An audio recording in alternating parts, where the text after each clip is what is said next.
ẹ kí pọ́kú ọdún o ẹ kí pọ́kú ọdún o Adénìkẹ́ ti sọdún èyí ẹ kí pọ́kú ọdún ọmọ lọ́dún sọdún o ọmọ lọ́dún sọdún o Àṣàbí Adé ti sọdún èyí ẹ ọmọ lọ́dún sọdún. Owó làbí Adénìkẹ́ gbéra nílẹ̀ òdìdé. Àṣàbí tó ń sa pọ́ǹsì mébì wọ́n ni mo ń kó bẹ̀rẹ̀ fún. Biggest mommy in London dákun mọ́ dání gọ́jọ́gọ́jọ́dún ẹ lóde. Wọ́n ní bọ́dún bá ti dé pèrègbọ́n máa mọ́wọ́ tuntun bọ̀ wálé ayé.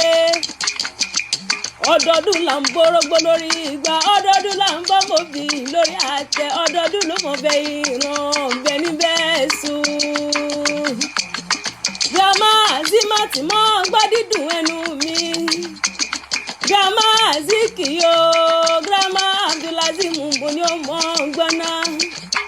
Grandma Tẹ́mi mo ní ó mọ̀ dání gọ́jọ́gọ́jọ́ Grandma Tolú. Grandma Bùkún. Grandma Fiola mọ́ dání gọ́jọ́gọ́jọ́ bí ẹ lóde tá a wá bá ọ dúpẹ́. Àṣàbí dákun mọ́ ṣe bínú pé mo bọ́ ọ lóye mo pé ọlọ́kọ̀ torí lókọ̀ la fi ń pọ̀ baládé. Lókọ̀ la fi ń pe lóye lóye. Mẹ̀bí lókọ̀ la fi ń parẹ́ dúró. Dákun mọ́ bínú pé mo bọ́ ọ lóye mo pé ọlọ́kọ̀ jàre. Àbúrò mọ sọba mo ní ó mọ gbọ́ dídùn ẹnu mi. Ẹ̀gbọ́n kíkún mi ó. Àyà kí n ti dé mọ́ dání gọ́jọ́gọ́jọ́dún ẹ lóde náà. Mẹ́bí dìbè lò sí lọ́gbẹ́ ń wá. Ẹbí Bello ló ní wá kí ọ̀pọ̀ ọdún kí n kẹ́ ẹ̀kọ́ àṣeyẹ lọ́ní kí ọ̀pọ̀ ọdún ó jàre. Ọmọ wọn nìbàdàn nílé Olúyọ̀lé ó dilé àwọn bàbá rẹ̀. Ọmọ òkè kan kètàn tí ń bẹ ní pẹ́kọ̀ọ́ pópólé. Ìlú Òjò ìlú Àjà ìlú Ògúnmọ́lá ìlú Ìbíkúnlé ní ìṣẹ̀lẹ̀ àwọn bàbá tó bí ọlọ́mọ ní owó ṣòkòtò kẹ̀mbẹ̀rẹ̀ bí ìjà. Ọmọ agbásásá ogun tí ó ní sá. Ọmọ agbáyàyà ogun tí ó lè yà ní ìṣẹ̀lẹ̀ àwọn bàbá tó bí ọlọ́mọ ní ẹ̀sà ògbìn ni yóò mara òdì ògbólú kẹsọ̀gbọ́n yóò ké ni yóò máa rí kéèyàn gbọ̀ngàn. Ọmọ kéèmí ó jọ̀tọ̀ yẹ mọ́ ṣe gbé fọyẹ̀yìn mi ó jọ̀tọ̀ sá. Ẹ mọ́ gbé fún sàláwẹ̀ ike mi ti wádìí kí àmúṣẹ́yọ̀ mo ike èèyàn bororo tí ń bẹ lọ́nà ọ̀tẹ̀sà. Ọ̀rẹ́ pàgùn nìyẹn ọmọ ọ̀rẹ́ làmì ọ̀rẹ́ tó ní ń gbégbá ìhùn lájà lọ́jọ́jọ́ tí mo ré kété mo gbégbó owó mo gbégbó ńlá. Mo gbégbá ìtètè wá ní kú tí ń ṣe balẹ̀ ọ̀rọ̀ nílé bàbá tó bí ọlọ́mọ. Ọmọ arégún sì mọ délé ọkọ.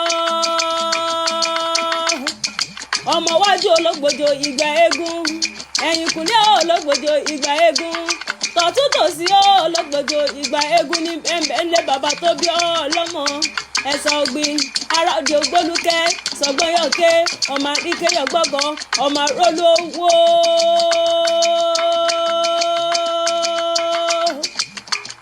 Ìbàdàn ọmọ àjẹgbí ọ̀karahun ọmọ àfikàrahun fọ́rí mu ní ìṣẹ̀lẹ̀ àwọn bàbá tó bí ọlọ́gbọ̀n ni.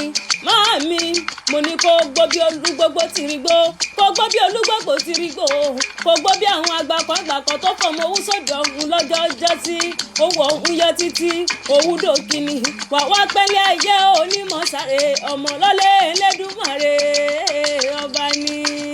Àṣàbí Adé Àṣàbí Adé o òkú ọdún Àṣàbí Àṣàbí Adé Àṣàbí Adé o òkú ọdún. Tọ́ba wá níta ní kọ̀rí ewì iṣẹ́ létí àyọká akéwì lè fi jojúlówó akéwì tí wọ́n wí. Queen of culture tí wọ́n ń jẹ́ lẹ́nu Lagos ṣàtà lè fi jẹ́ òjàre àṣẹ ìṣàmọ́dọ́dún ayọ̀ ló sì mọ̀ ṣe.